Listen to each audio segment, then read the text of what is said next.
स्वराज बोला. हॅलो बाबा हा बोला स्वराज की. हा हे काय हा झालं बोल. होतं गावात शॉर्ट सर्किटनं ऊस जळलाय बाबा एक 10-15 कुठं कुठं आपल्या कुठं? गावात हा शॉर्ट सर्किटनं एक 10-15 एकर ऊस जळालाय. तर मग ती बर. कधी आत्ता का? हा एक तास 2 तास झालं. त्यात आपला पण एक बर बर आहे. बर बर सांगतो मी. हो विजवला का मग आत्ता? नाही मध्ये रान तोडलं, पलीकडे फळ मोकळा असल्यामुळे पलीकडे काय गेलेलं नाही.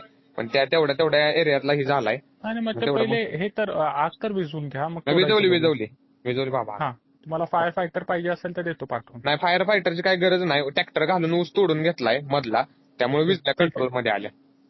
ठीक आहे ठीक आहे ठीक ओके आहे बाबा. तोडायचं सांगतो मी. हा ओके बाबा. हा ओके.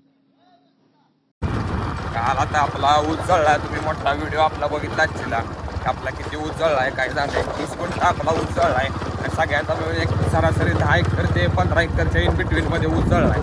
आता परिस्थिती अशी आहे की आता तोड घालायची आहे. काल मी ऊस जळल्यानंतर आमचे नेते मान्य विनायकजी भोसले बाबा, आपले जेवण शुगरचे चेअरमन, त्यांना फोन केला होता की बाबा असं झालंय आणि आपला ऊस जळलाय. आणि तरी बाबाने त्यातनं पण चौकशी केली, थांबलाय का, फायरची गाडी पाठवू दे का. तर म्हणलं मी बाबांना म्हणलं थांबलाय ऊस सगळा, काय प्रॉब्लेम नाही, फक्त आता ऊस कारखान्याला घालवायचं साठी टोळीची यंत्रणा पाहिजे होती. बाबा म्हणलं एक टोळी होती ती चालू करून 2 ते 3 टोळ्या आता सगळ्या बाकीकडचं बंद करून आता आपल्या रानात पाठवून द्यायचं नियोजन त्यांनी लावलंय. आणि आता टोळे पण आल्या. त्या मुकादमांचा फोन आलेला सकाळी, त्यांना आपलं रान आपण दाखवलेलं. आता बाकी तिथं म्हणजे 2-3 कारखान्याच्या टोळ्या आल्यात सगळ्या. आपण बाबांना फोन केल्यामुळे जेवण शुगरची पण टोळी बाबाने 2-3 पाठवून दिल्यात. आता 2-3 साईडनं तोडायला आपण चालू करतोय. आता आपल्या साईडने चालू करायला ती जरा त्यांना दाखवायचं आहे की आपला ऊस कुठं आहे काय. मग तेच आता दाखवायला त्यांना निघालोय. मला ऊसाची परिस्थिती पण दाखवतो. आता कालच्यापेक्षा आज तुम्हाला सगळा ऊस दिसेल, किती प्रमाणात ऊस जळलाय किंवा काय झालंय हे सगळं पण तुम्हाला बघायला मिळेल. आता मी रानाकडे चाललोय, तुम्हाला तिथे गेल्यावर पुढचं सांगतो काय झालं.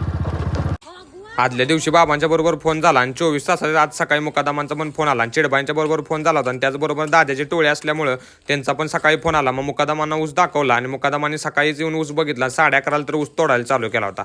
झालेल्या नुकसानाची दखल इतक्या त्वरित घेतली गेली आणि काम चालू केलं, त्याबद्दल आदरणीय आमचे विनायकजी भोसले बाबा, आपले मनापासून आभार.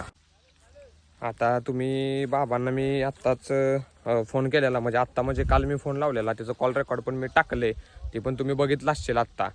तर सांगायची गोष्ट अशी की आत्ताच्या काळात पण एक सर्वसामान्य शेतकऱ्याचं फोन उचलणं आणि त्याला ऐनवेळी मदत करणं ही खूप महत्त्वाची गोष्ट असते. म्हणजे कसं असतं, असल्या गोष्टीच्या वेळी त्यांना धीर देणं लय महत्त्वाचं असतं.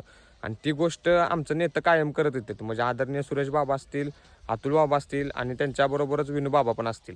यांनी कायम शेतकऱ्यांच्या पाठीमागं, युवा उद्योजक, शेतकरी, तरुण वर्ग यांच्या पाठीमागं खंबीरपणे उभा राहायची